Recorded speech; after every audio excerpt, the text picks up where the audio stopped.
Kalau kekerasan terhadap guru itu dilakukan oleh siapa biasanya? Seksual itu harus ada paksaan.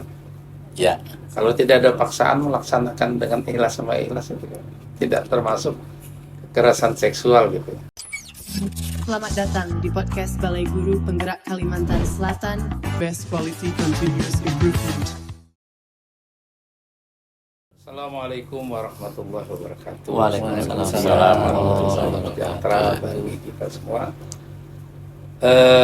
Sahabat pendidikan di Provinsi Kalimantan Selatan, kita bertemu lagi di podcast Balai Guru Penggerak Provinsi Kalimantan Selatan. Sahabat sekalian, alhamdulillah pada hari ini kita kedatangan tim dari Jakarta yang menangani masalah penguatan kebinekaan. Penguatan kebinekaan dan juga dengan ada hubungannya dengan iklim keamanan di satuan pendidikan. Sahabat sekalian, pada hari ini kita mencoba berbincang-bincang santai dengan beliau semua. Alhamdulillah kita hari ini hadir Pak Dede Suryana. Beliau adalah analis kebijakan media.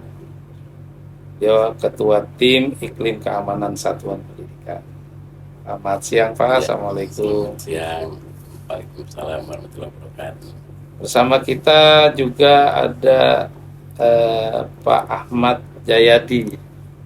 Waalaikumsalam Pak Ahmad Jayadi. Waalaikumsalam Pak. Beliau adalah tim dari tenaga ahli SKM Kemendikbudristek. Alhamdulillah kita kedatangan beliau, dan kita membersamai kita juga ada Pak Kosasih Ali Abu Bakar.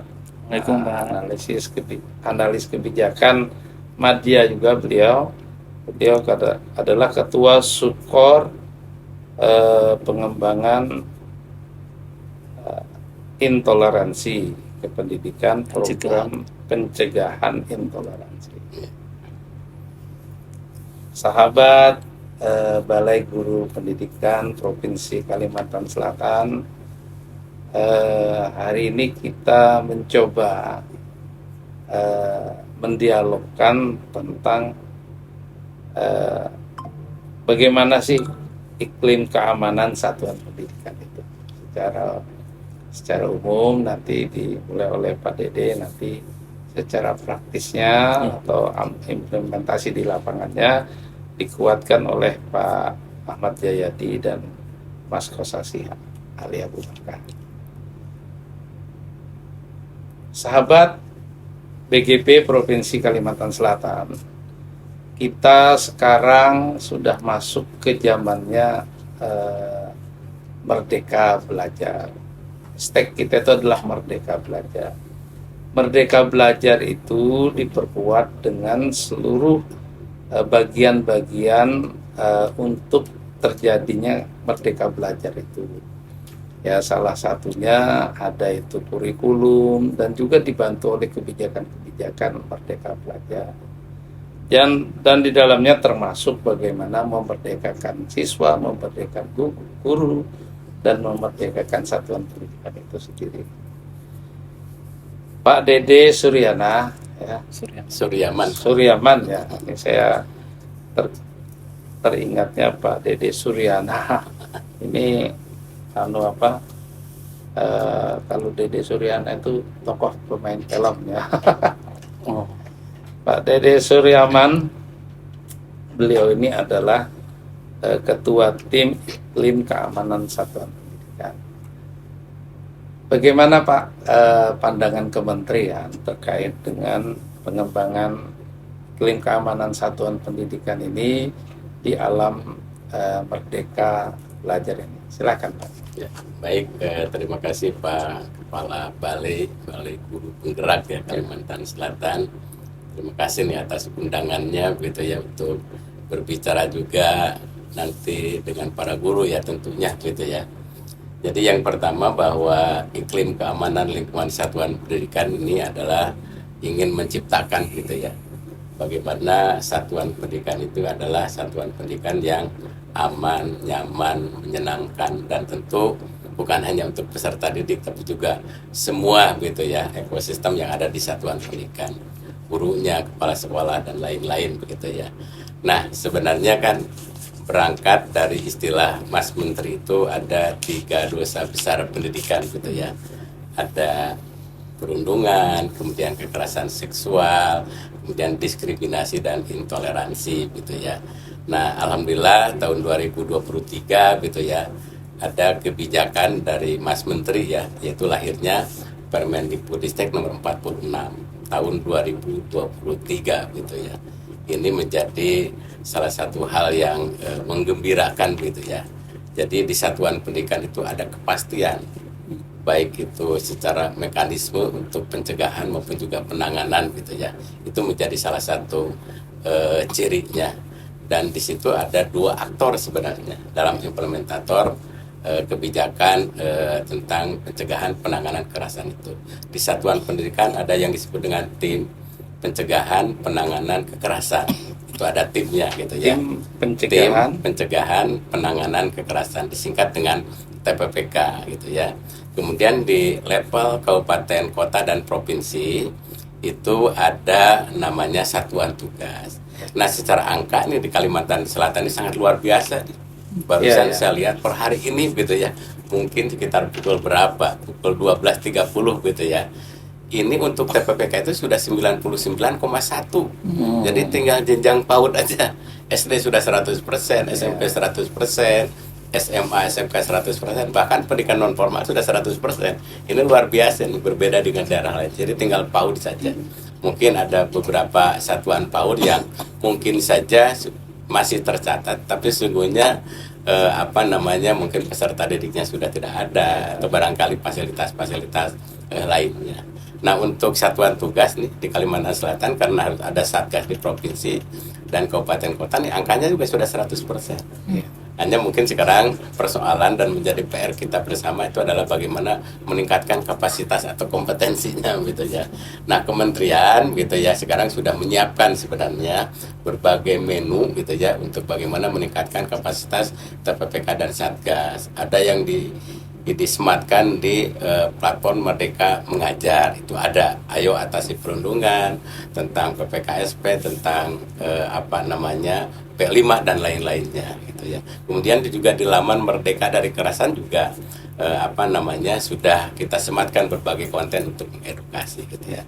Jadi ini menjadi penting bagaimana upaya-upaya pencegahan dan penanganan, karena sesungguhnya prestasi, kreativitas, dan juga tumbuh kembang anak itu akan optimal manakala lingkungan satuan pendidikan itu tercipta lingkungan satuan pendidikan yang aman, kemudian nyaman, menyenangkan bagi semua.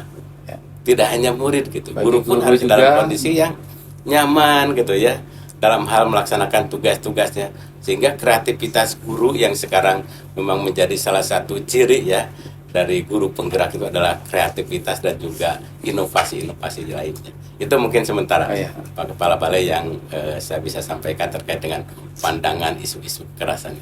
Terkait dengan ini menarik sekali sahabat BGP Kalsel ya.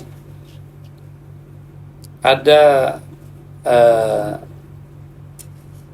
menumbuhkan rasa aman, nyaman, dan menyenangkan.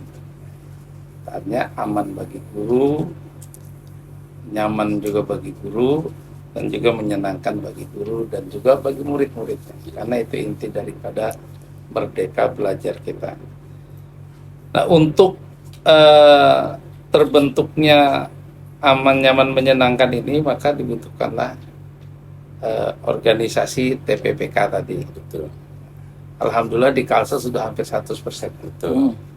Dari 100% itu kualitas tiap TPPK-nya gimana?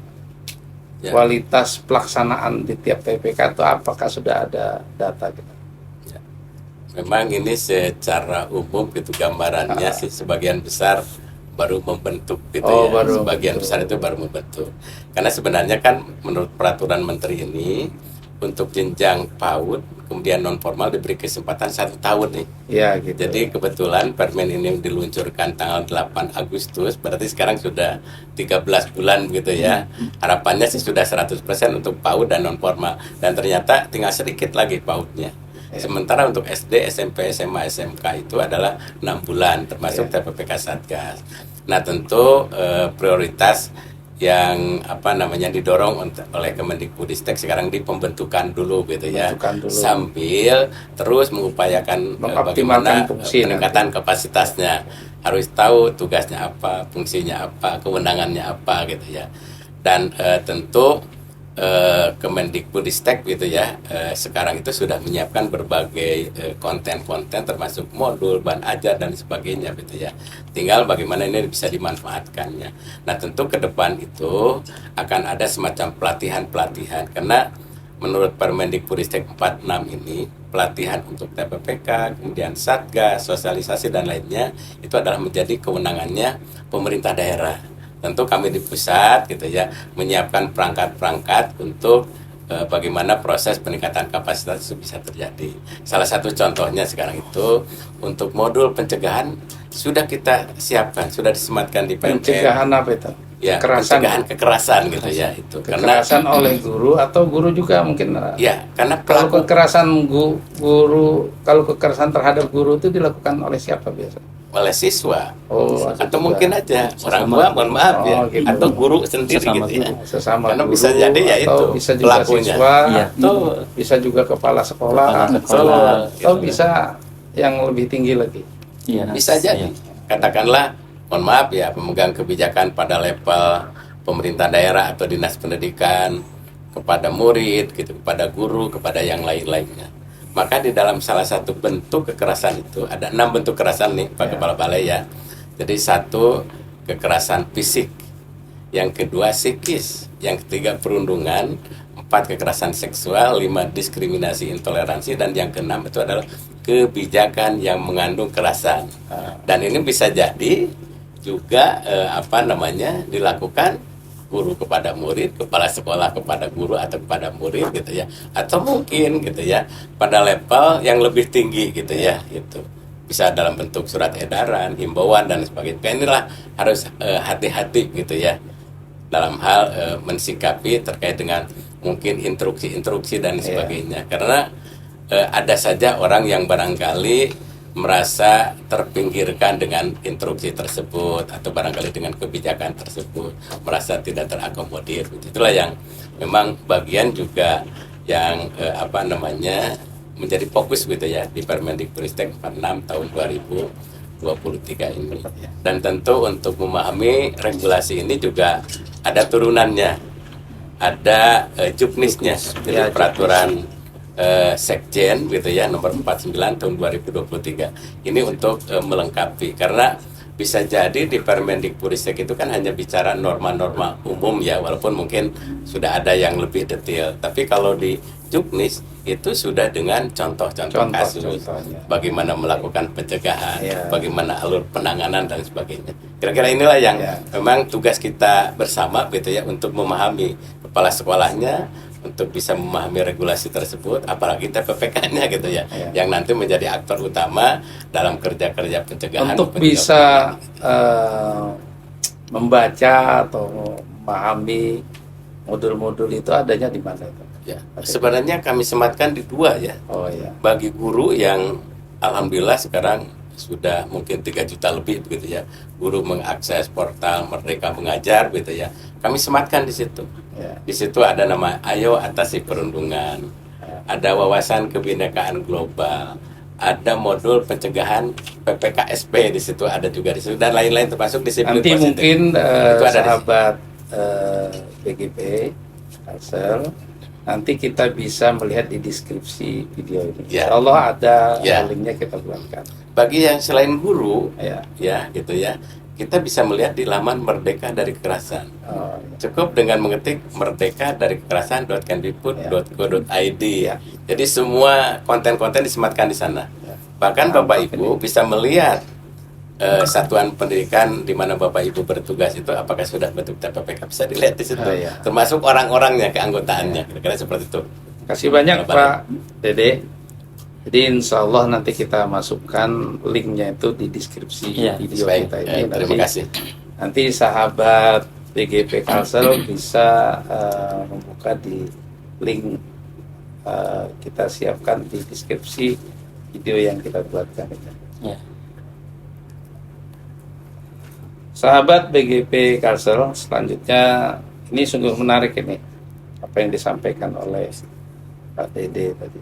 Nah, untuk lebih lanjutnya, ini menarik lagi nih yang disampaikan oleh Pak Ahmad Jayadi ini terkait mungkin bagaimana implementasinya, atau misalnya kalau ada guru bermasalah itu bagaimana caranya, atau kebijakan-kebijakan apa yang sudah dibuat oleh kementerian untuk pertama mempercepat sosialisasi, dan di samping itu juga bisa kementerian memberikan bantuan kepada guru-guru yang mungkin merasa mendapatkan kekerasan. Silakan Mas. Ya, terima kasih sahabat guru di seluruh Kalimantan Selatan.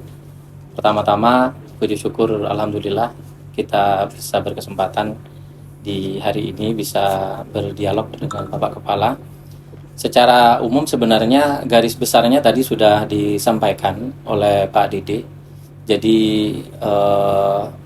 aturan atau regulasinya ada di Permen nomor 46 tahun 2023 dan diperkuat oleh Juknis 49 2023. Semua hal yang terkait dengan pencegahan dan penanganan kekerasan itu sudah diatur di situ gitu.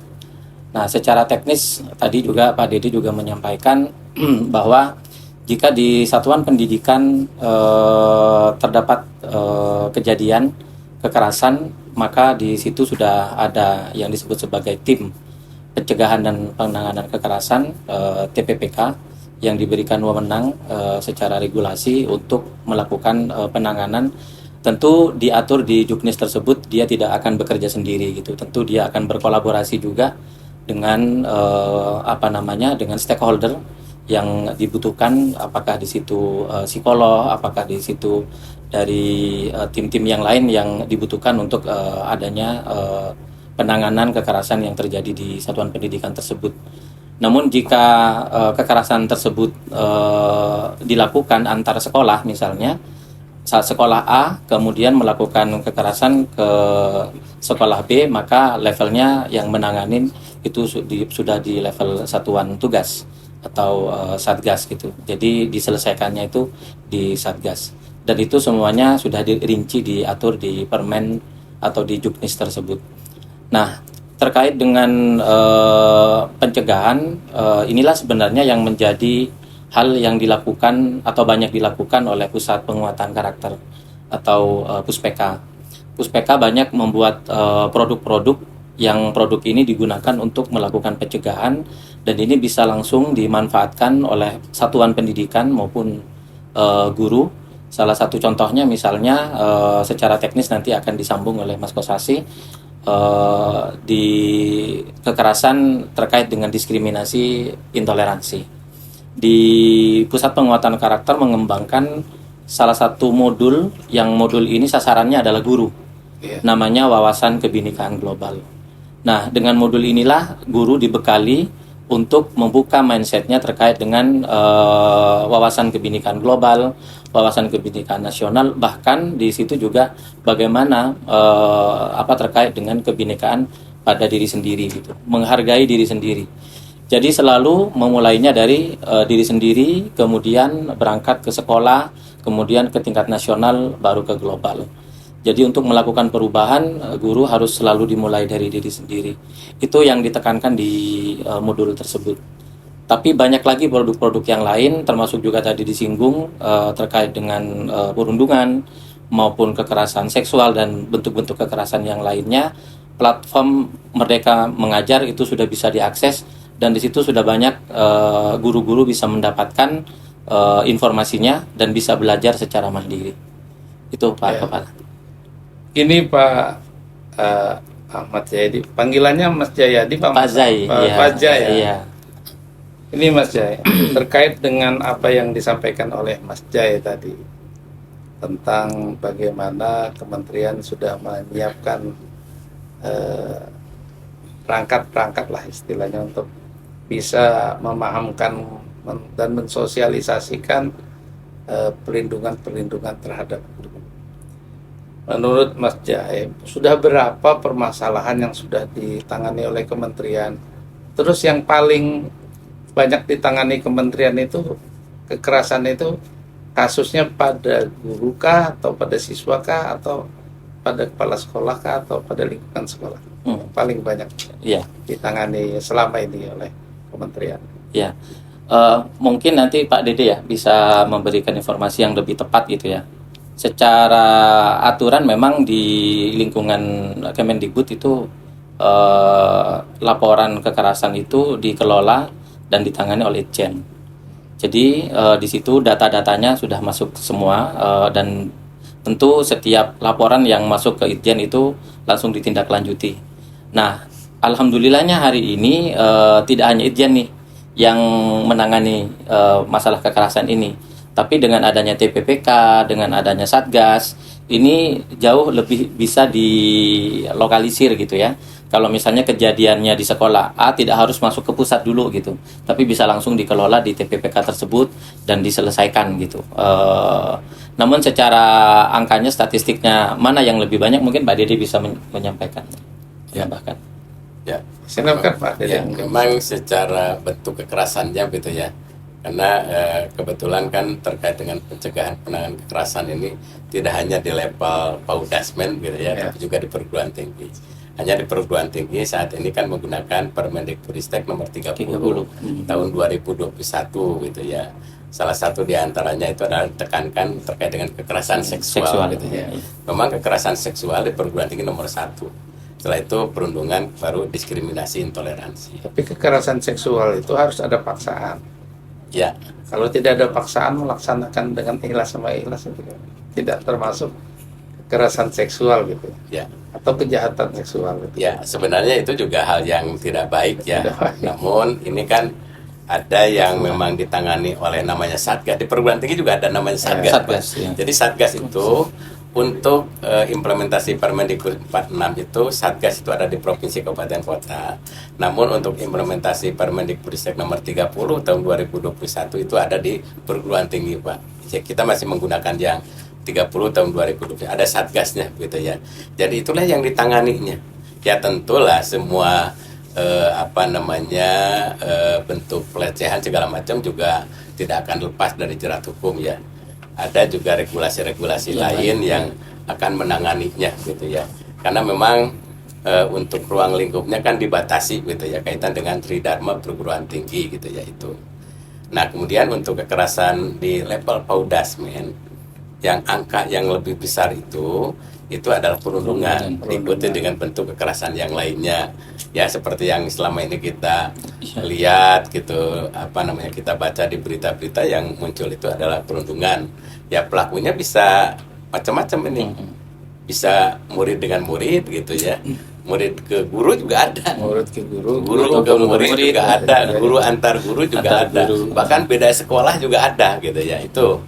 Nah secara angka sebenarnya ini masih perlu diverifikasi gitu ya, sedang kami verifikasi. Tapi Kemendikbudristek sebenarnya sekarang sedang menyiapkan namanya sistem pelaporan data kasus kekerasan. Ini sudah selesai sistemnya, tinggal kita coba sampaikan gitu ke daerah gitu ya. Khususnya nanti akan mengisi itu adalah TPPK yang ada di Satuan Pendidikan, kemudian Satgasnya. Nah kalau itu sudah berjalan, tentu kita akan bisa memotret ya, berkenaan dengan berapa sih jumlah kasus kekerasan yang sudah selesai ditangani. Yang kedua, bentuk-bentuk kekerasannya juga akan dapat kita peroleh informasinya. Pelakunya juga bisa kelihatan, korbannya juga begitu, termasuk tempatnya. Kalau tempatnya berada di lingkungan satuan pendidikan, kita kan tahu mungkin di tempat-tempat yang sedikit agak gelap, di lorong kah, mungkin di toilet kah, atau di mana. Nah, berarti kan upaya-upaya untuk memperbaiki sarana sekolah itu harus didekatkan dengan data kasus yang muncul gitu ya. Istilah sekarang itu kan perencanaan berbasis data gitu ya. Itu hal yang positif manakala nanti TPPK Satgas sudah mulai menyampaikan laporan-laporan atas kasus yang sudah ditangani gitu ya. Itu dari sisi ini. Kemudian yang kedua tentu semua sistem juga soal keamanan, bebannya, kemudian kemudahan untuk bisa melaporkan juga bagian-bagian yang diperhatikan ketika kami mengembangkan sistem. Jadi insya Allah implementasi Permendikbudristek 46 tahun 2023 secara kelengkapan instrumennya sudah mulai lengkap gitu ya. Modulnya sudah ada, kemudian calon pelatih nanti akan melatih di daerah juga sedang kami siapkan. Bahkan sebentar lagi kami akan menggelar pelatihan di 6 region nih. Itu tiada lain untuk mendekatkan gitu ya, agar ketika pemerintah daerah membutuhkan fasilitator yang akan melatih TPPK, ini sudah ada dekat nih, paling tidak sudah ada di provinsi, sehingga pergerakan dan mungkin pembiayaan untuk mobilisasi juga tidak akan relatif besar gitu ya. Kemudian selain modul, konten-konten juga. Karena sekarang itu kan gaya belajar, gaya menyerap informasi kan berbeda-beda. Ada yang senang membaca, ada senang melihat video. Nah, kami juga menyiapkan videonya mulai dari urgensi Permen 46 itu ada videonya. Bagaimana membentuk TPPK termasuk tugas, fungsi dan wewenangnya juga ada di situ, Satgas juga. Kemudian bagaimana kita melakukan pencegahan? Karena pencegahan itu lingkupnya sih ada 3 area begitu ya. Jadi ada di satuan pendidikan, di pemerintah daerah, kemudian di pusat. Kemudian dibagi lagi levelingnya. Ada kaitan dengan tata kelola, ada kaitan dengan sosialisasi, ada kaitan dengan sarana prasarana. Jadi sekarang relatif ada kejelasan gitu ya. Satuan pendidikan melakukan apa, pemerintah daerah melakukan apa, kami di kementerian atau di pusat juga melakukan apa. Jadi ada, kalau ini bersinergi sangat luar biasa. Insya Allah lah, upaya-upaya pencegahan itu akan maksimal sehingga ujungnya kasus-kasus barangkali kalaupun ada kasus bisa terselesaikan dengan efektif, dengan baik gitu ya gitu. Karena ada prinsip-prinsip terkait dengan penanganan kasus ini Pak. Kerahasiaan korban, apalagi kekerasan seksual itu sangat luar biasa. Belum lagi bahwa regulasi ini sebenarnya condong kepada pencegahan Pak. Pencegahan yang harus kita maksimalkan gitu ya. Kalaupun terjadi kasus-kasusnya harus ditangani dengan baik. Dan terkait dengan peserta didik, ini bahwa keberlanjutan pendidikan ini menjadi perhatian besar dari regulasi ini. Jadi kalaupun ada anak yang mungkin pelaku ataupun korban, ya diharapkan proses pembelajaran itu masih terus berjalan gitu ya. Gitu. Dan ini menjadi tugas semua, bukan hanya sekolah yang dimana tidak kasus mengganggu itu terjadi. proses belajar. Iya. Walaupun dalam proses menyelesaikan masalah. Nah, itu yang itu. Terima kasih banyak Pak Benarnya itu, Pak. Dede dengan Pak Jai tadi sudah menjelaskan ya, ini sudah memperkuat kita betapa pentingnya TPPK itu ada di satuan pendidikan. Betul. Jadi sahabat Balai Guru Penggerak Provinsi Kalimantan Selatan, kami menghimbau kepada satuan pendidikan yang belum memiliki TPPK segera membentuk TPPK. Tapi alhamdulillah di Kalsel ini luar biasa sudah hampir seluruh satuan pendidikan memiliki di atas nasional Pak, rata-rata. Di atas nasional rata-rata. Ya, bisa kita beri aplaus ini Kalimantan Selatan. Sahabat BGP Kalsel, ya. Jadi kalau kita ada permasalahan perundungan atau kekerasan, entah itu siswa, guru, kepala sekolah juga merasa mendapatkan perundungan, segeralah melapor ke TPPK. Kan begitu melapor ke TPPK, di TPPK itu sudah ada akses ya. Begitu diisi nanti langsung ke kementerian, maka di kementerian akan memberikan pendampingan kepada korban kekerasan ini. Terima kasih banyak Pak Dede. Sahabat Balai Guru Penggerak Provinsi Kalimantan Selatan, bersama kita nih ada Pak Kosasih Ali Abu Bakar. Nah, beliau ini lebih banyak berkecimpung pada bagaimana implementasi daripada fungsi utama TPPK ini. Mungkin kita beri waktu pada Mas Rosasi untuk menguraikan apa aja selama ini yang sudah terjadi di lapangan, terus apa-apa saja yang sudah ditangani dan bagaimana hasil penanganannya. Silakan Pak. Ya, terima kasih Mas Pak Kepala. Terima kasih atas undangannya. Tentunya tadi kita sudah banyak mendengar Pak terkait dengan dari sisi regulasinya, kemudian dari sisi ruang lingkup. Nah, di lapangan sendiri juga tadi secara Satgas dan juga TPPK sudah banyak terbentuk Pak. Iya. Itu adalah salah satu yang tadi sudah disampaikan, salah satu bentuk dari concern kita dan kerja keras kita, dan tentunya itu adalah buah hasil dari kolaborasi dengan berbagai pihak, tidak hanya dengan Puspeka, juga dengan ada Direktorat PDM dan juga dengan Direktorat Jenderal lainnya. Nah, terkait dengan kasus yang tadi sudah disampaikan juga, tentunya harapan kami adalah dengan adanya TPPK atau Satgas ini, baik itu guru maupun itu dari siswa dan ekosistem pendidikan khusus itu berani berteriak ketika terjadi kekerasan terhadap mereka. Karena selama ini sering dikatakan bahwa kekerasan yang terjadi di satuan pendidikan itu seperti gunung es atau iceberg. Tentunya ini adalah tantangan buat kita semua. Pak Kepala, bagaimana setiap orang sekarang berani berteriak ketika dia merasa mendapatkan kekerasan. Pemerintah sudah juga membuat infrastrukturnya, sudah ada TPPK, sudah ada Satgas, dan bahkan juga sudah dibuat tadi dikatakan jika itu terjadi di dua satuan pendidikan maka bisa lari ke Satgas, jika itu tidak bisa dilakukan di Satgas bisa lari ke Kemendikbud. Nah, mungkin seperti itu yang sudah kita lakukan selama ini, infrastruktur yang kita bangun dari Kemendikbudristek. Nah, terkait untuk yang di lapangan yang tadi Pak Kepala tanyakan seperti apa, tentunya kita masih, Pak Dedi sudah menjelaskan kasus-kasus tadi Pak ya, bahwa yang masih ada terjadi perundungan di satuan pendidikan kita, masih terjadi juga kekerasan, tapi itu adalah bagian dari upaya kita tentunya Pak ya, untuk terus melakukan perbaikan-perbaikan. Dan harapan kami adalah tentunya dengan adanya peningkatan kapasitas dari TPPK, peningkatan kapasitas dari Satgas, itu semakin ke depan itu pelaporan yang mungkin semakin banyak, tetapi penanganannya akan lebih baik, karena seringkali dikatakan dengan adanya keberanian pelaporan semakin banyak ditangani dengan baik, diharapkan ke depan akan semakin sedikit. Mungkin seperti itu Pak Kepala. Ini Mas Kosasi, bisa jadi ya permasalahan itu kekerasan itu diterima oleh guru ya. Ya. Terus guru berteriak misalnya. Anggaplah teriakan guru ini bisa mengganggu kepentingan kebijakan atau pemerintah daerah.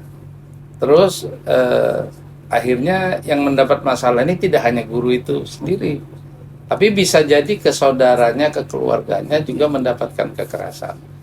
Nah, itu bagaimana pola pelindungan kalau juga kan bukan hanya guru lagi, sudah mungkin saudaranya itu bukan guru gitu. Tapi karena bekerja di satu daerah berpengaruh, misalnya gara-gara guru ini bermasalah, akhirnya keluarganya juga kena imbasnya. Itu gimana itu? Yang pertama terkait dengan penanganan kekerasan terhadap peserta didik adalah yang tadi katakan prinsip ya Pak. Pertama adalah menjamin peserta didiknya, keberlanjutan peserta didik, kemudian ada sisi rahasia, ada 8 itu yang pertama yang harus kita pahami terlebih dahulu. Jadi ketika misalnya guru guru mendapatkan kekerasan Pak ya berarti ya Pak. Ketika guru mendapatkan kekerasan, yang pertama kekerasan yang terjadi pada guru itu sebenarnya sudah ada regulasi yang menanganinya tersendiri. Jadi kalau di TPPK tersebut, dia regulasi tersebut itu selalu berhubungan dengan regulasi yang lain. Ketika terjadi kekerasan terhadap guru, itu saya agak lupa, itu ada satu regulasi yang mengatur ketika terjadi kekerasan pada guru. Nah, sebenarnya saya beberapa kali terjun ke lapangan gitu Pak, itu banyak guru yang mengeluh, misalnya Pak, bagaimana ketika kami melakukan pembelajaran kepada siswa, tiba-tiba kami melakukan, itu adalah bagian pembelajaran, misalnya itu adalah bagian dari kami misalnya memukul tangan siswa ya, seperti itu ya Pak. Nah, kemudian dari orang tua siswa itu kemudian mengadu bahwa guru itu melakukan kekerasan. Itu sering terjadi di lapangan, dan salah satu efek dari Permendikbud 46 tersebut. Nah, biasanya yang kami tekankan adalah ketika itu terjadi, yang harus guru pahami adalah yang namanya disiplin positif. Bagaimana kita tidak lagi melakukan kekerasan apapun itu terhadap guru. Seperti itu Pak. Jadi ada dua hal, kalau itu kepada guru ada regulasi yang mendukung, tapi ketika dalam pembelajaran maka guru harus paham dengan yang namanya disiplin positif. Itu yang kedua. Nah, ketiga, diharapkan dengan ada diharapkan dengan ada disiplin positif tersebut maka terbentuk sebuah ekosistem yang baik antara guru dan juga siswa dan juga lingkungan sekolah. Itu kedua.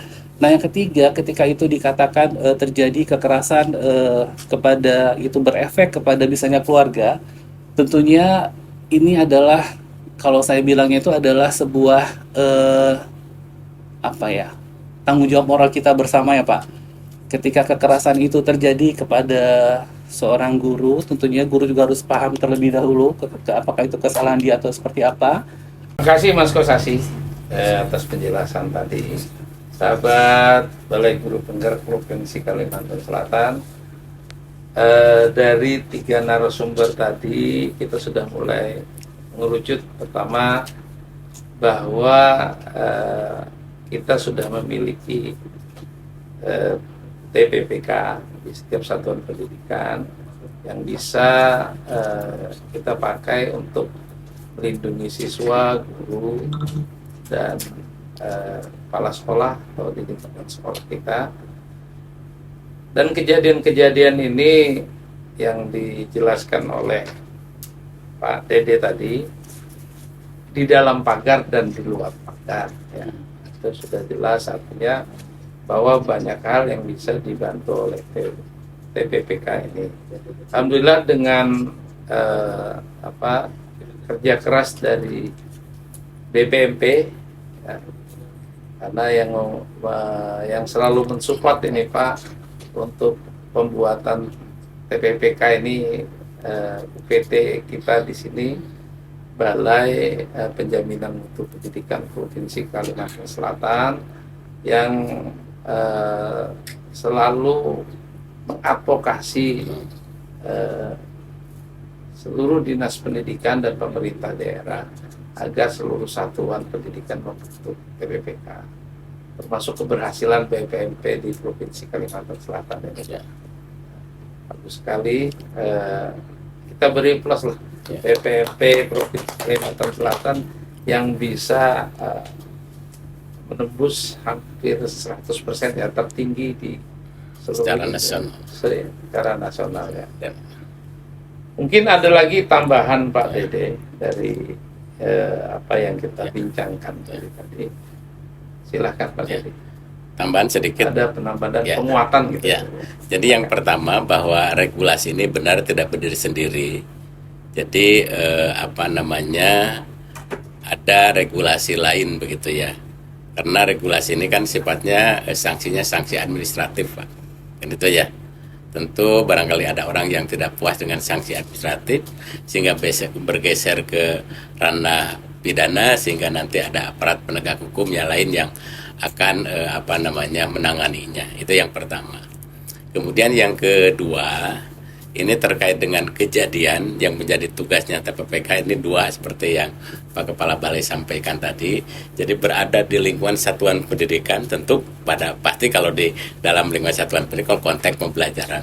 Dan yang kedua adalah berada di luar pagar, di luar lingkungan satuan pendidikan, tapi masih pada konteks pembelajaran atau pendidikan gitu ya. Karena di luaran itu kan banyak gitu ya. Di jalan juga di luar gitu ya. Tengah malam segala macam juga di luar, tapi lebih dibatasi lagi kepada kejadian kekerasan yang berada di luar lingkungan satuan pendidikan tapi pada konteks pembelajaran. Itu mungkin yang ingin saya tegaskan kembali gitu ya. Kemudian yang kedua, sebenarnya kan Balai Penjaminan Mutu tadi kepada pembentukan TPPK dan Satgas. Mungkin sekarang PR kita kan lebih kepada bagaimana meningkatkan kompetensi anggota TPPK dan Satgas, khusus TPPK, karena ini adalah unsurnya salah satunya guru. Barangkali ini peran Balai Guru Penggerak saya kira ini ya. Siap. Seiring dengan tugas-tugas yang lainnya, ini juga bisa mengadvokasi gitu ya, agar benar-benar setelah dibentuk itu langsung bekerja. Paling tidak yang rutin itu adalah pencegahan yang terus dilakukan tidak hanya kepada siswa, tapi juga lingkungan guru. Siapa tahu ada guru yang tidak tahu bentuk kekerasan seksual itu apa saja, karena saking banyaknya. Belum lagi kepada orang tua, karena penting nih. Karena ada kejadian kekerasan itu sesungguhnya kalau kita telusuri itu sudah dibawa dari tempat lain gitu Pak. Bisa dia dari rumahnya, keluarganya, bisa jadi di jalan dan seterusnya, dan muaranya mungkin di kelas, bisa jadi seperti itu. Oleh karena itu ya Tripusat Pendidikan itu adalah bagian yang harus kita libatkan dan jaga bersama-sama. Itu poinnya barangkali Pak. Terima kasih banyak Pak Dede, sahabat Balai Guru Penggerak Provinsi Kalimantan Selatan. Tidak terasa waktu juga yang memisahkan kita. Alhamdulillah kita sudah dapat gambaran bagaimana iklim keamanan satuan pendidikan dan bagaimana fungsi TPPK tadi, peran TPPK tadi. Alhamdulillah kita sudah dapat pencerahan dan bagaimana bantuan kementerian langsung ke TPPK Satuan Pendidikan, dan pengalaman apa saja yang sudah didapatkan oleh dari kementerian dalam menyelesaikan permasalahan siswa, guru, dan sekolah terkait dengan kekerasan ini. Terima kasih banyak Pak Dede, terima kasih Pak Kosasi, dan juga makasih Pak Jayadi. Alhamdulillah kita pada hari ini dapat pengetahuan baru tentang bagaimana kemerdekaan itu dan bagaimana mengisi kemerdekaan itu. Terima kasih banyak sahabat Guru Penggerak Provinsi Kalimantan Selatan. Mudah-mudahan kita selalu sehat. Ingat, mari kita selalu bergerak untuk mencapai cita-cita dan kemajuan kita semua. Wabillahi taufiq wal hidayah. Assalamualaikum warahmatullahi wabarakatuh. Waalaikumsalam warahmatullahi wabarakatuh.